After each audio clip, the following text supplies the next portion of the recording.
Bonjour les amis et bienvenue pour ce nouveau numéro de Histoire de maillot.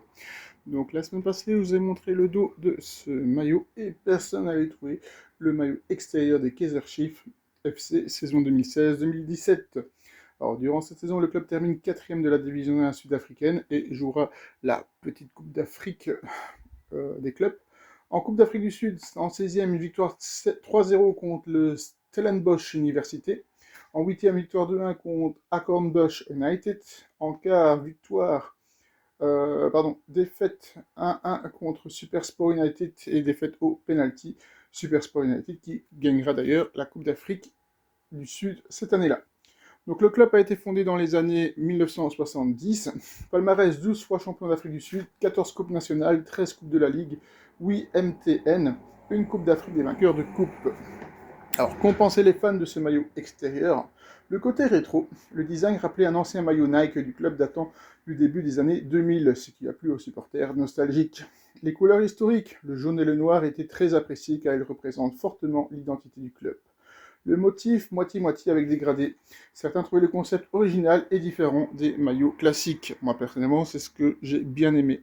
J'avais pas beaucoup de maillots dans ce style-là dégradé. Mais il y avait aussi des critiques. Certains supporters trouvaient le design trop audacieux ou étrange à cause du mélange des deux moitiés. D'autres préféraient des maillots plus simples et plus traditionnels. La note moyenne relevée sur une base de collection de maillots était d'environ 2,9 sur 5, ce qui montre un avis assez mitigé. En résumé, beaucoup de fans l'ont considéré comme un maillot original et mémorable, mais il n'a pas fait l'unanimité. C'est devenu plutôt un maillot culte pour les collectionneurs de tenues africaines. Alors on va s'intéresser maintenant à 10 matchs mythiques de ce club. Kaizer Chiefs 3, Mamelodi Sundowns 1, 2001, finale de la Coupe d'Afrique du Sud. Grande victoire qui a renforcé la réputation des Chiefs comme puissance nationale. Kaizer Chiefs 3, Orlando Pirates 2, 9 novembre 2019, le Soweto Derby. Un derby fou gagné à domicile, un des grands souvenirs restants des supporters. Orlando Pirates 0, Kaizer Chiefs 3, 2010, finale de la Coupe de la Ligue. Un des plus beaux succès dans le derby face à un grand rival. Kaizer Chiefs 5, Orlando Pirates 3, au tir au but, finale de l'Absga Cup en 2006, match fermé 0-0 après prolongation, mais victoire historique au penalty. Kaizer Chiefs, Orlando Pirates 2-1, Soweto Derby 2022, une victoire très appréciée car battre les Pirates reste toujours un moment spécial. Kaizer Chiefs, Al-Ahly 0-3, finale de la Ligue des Champions de la CAF 2021. Grande déception, les Chiefs jouaient leur première finale africaine, mais ont perdu après avoir été réduits à 10. Orlando Pirates Kaizer Chiefs 2-0, Nedbank Cup 2016. Élimination douloureuse contre l'ennemi juré. Kaizer Chiefs Wydad Casablanca 4-0, Ligue des Champions CAF 2021. Une des plus grandes performances africaines du club, un score historique contre un grand club. Kaizer Chiefs Orlando Pirates 0-1, demi-finale du Super Bowl 93. Défaite amère dans un grand derby à enjeu. Kaizer Chiefs Orlando Pirates 3-2, grand derby des années 80. La période des légendes comme Dr Kumalo et Nel Tove ont construit la mythologie de ce club. Alors, en gros, les matchs qui reviennent le plus souvent chez les fans sont souvent les Soweto Derby contre les Orlando Pirates et les grandes soirées africaines. Alors, 10 anecdotes sur un club qui n'est pas très connu en Europe quand même. Le club porte le nom de son fondateur. Le nom vient de Kaiser Motaung, ancien joueur d'Orlando Pirates et star en Amérique avec Atlanta Chiefs. Il crée Kaizer Chiefs en 70. Amakoshi veut dire roi ou chef en zoulou. Le surnom est devenu l'identité du club. Les supporters utilisent aussi beaucoup le nom Glamour Boys. Le slogan Love and Peace a une histoire particulière. Le club l'a adopté pour promouvoir une image différente dans un contexte où certains matchs sud-africains étaient marqués par des violences entre supporters. Kaizer Motaung a marqué contre Manchester City à ses débuts américains. En 1968, il fait ses débuts avec Atlanta Chiefs contre Manchester City et marque directement. Le club a aidé à changer l'image du football sud-africain. Dès sa première année, Chiefs cherchait une image professionnelle, joueurs bien habillés, organisation moderne et grande proximité avec les fans. Le maillot jaune et noir est devenu une vraie marque culturelle. Les couleurs sont tellement associées au club qu'on connaît souvent un supporter des Chiefs avant même de voir l'écusson. Le derby contre Orlando Pirates est appelé le Soweto Derby. C'est l'un des plus grands derbys d'Afrique, une rivalité sportive, historique et culturelle entre deux clubs de Johannesburg. Les années 80 sont surnommées l'époque des Cup Kings. Le club a remporté énormément de trophées durant cette décennie et a construit une grande partie de sa légende. Itumeleng Kune a une histoire incroyable avec le club. Le gardien emblématique a essayé plusieurs postes lors des essais, attaquant puis défenseur, avant de s'imposer comme gardien. Le 11 avril 2001 reste une date douloureuse. Une tragédie lors d'un Soweto derby à Ellis Park a causé la mort de 43 supporters. Le club garde cette date dans sa mémoire. Petit bonus, le groupe britannique Kaizer Chiefs aurait choisi son nom en référence au club sud-africain, notamment après le passage du défenseur Lucas Radebe à Leeds United. Alors on va s'intéresser maintenant à 10 anecdotes sur les maillots des Kaizer Chiefs.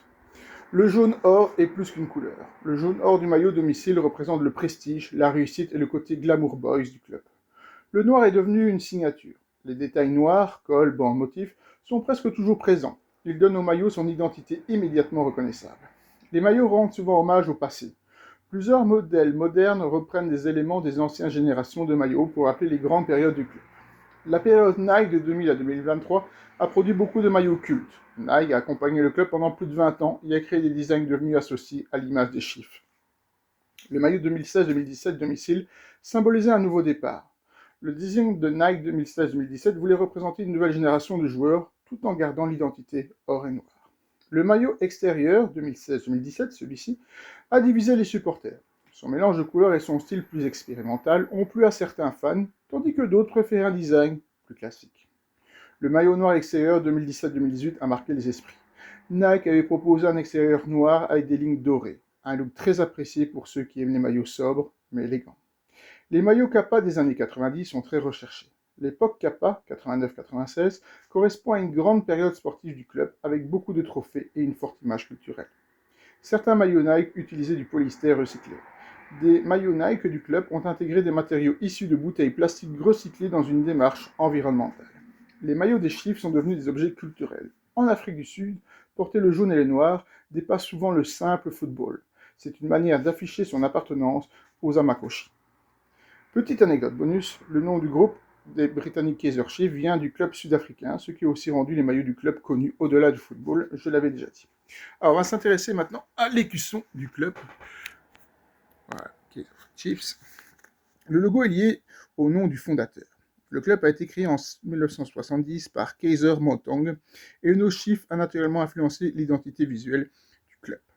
Le symbole du chef représente l'autorité. L'image du club cherche à rappeler une idée de leadership, de royauté et de fierté, ce qui correspond au surnom Amakoshi, chef en zoulou. Les couleurs du logo reprennent celles du maillot. Le jaune et le noir sont devenus indissociables de l'identité des Chiefs. Le logo, les maillots et les supporters forment un ensemble visuel très reconnaissable. Le logo est devenu un symbole culturel à Soweto. Pour beaucoup de supporters, l'écusson représente plus qu'une équipe. Il symbolise une communauté et une appartenance aux Amakoshi.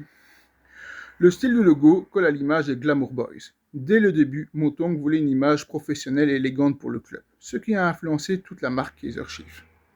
Le logo a accompagné l'évolution du club sans perdre son identité.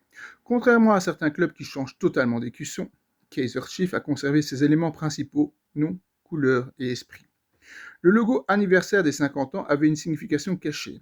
En 2020, le logo spécial des 50 ans utilisait le 5 pour représenter le chemin parcouru et le 0 comme symbole d'unité. L'écusson est devenu une pièce de collection. Les anciens maillots avec les vieux logos, notamment ceux des années 80-90, sont recherchés par les collectionneurs des maillots africains. Le logo a traversé les grandes périodes du club. Il était présent dans l'âge d'or des années 80, quand Kaizer Chiefs était surnommé les Caps Kings grâce à leurs nombreux trophées. Il a même inspiré un groupe de rock britannique. Le groupe Kaizer Chiefs a choisi son nom en référence au club sud-africain, ce qui lui a donné une notoriété mondiale, indirectement au nom et au symbole des Chiefs. En résumé, le logo des Kaizer Chiefs n'est pas seulement un emblème sportif, c'est une marque d'identité, de fierté et d'histoire sud-africaine. Voilà tout ce qu'on pouvait dire pour le seul maillot que j'ai des Kaizer Chiefs. Alors, la semaine prochaine, je vous présenterai le dos de ce maillot. Voilà. Si vous avez une idée, n'hésitez pas à proposer. Et encore une fois, voilà pourquoi je suis pas fan des flocages, parce que bon, à un moment, ils s'en vont, et voilà, c'est malheureux. Voilà, c'était mon petit coup de gueule sur les flocages, comme d'habitude. Voilà, à la semaine prochaine pour de nouvelles histoires de maillots.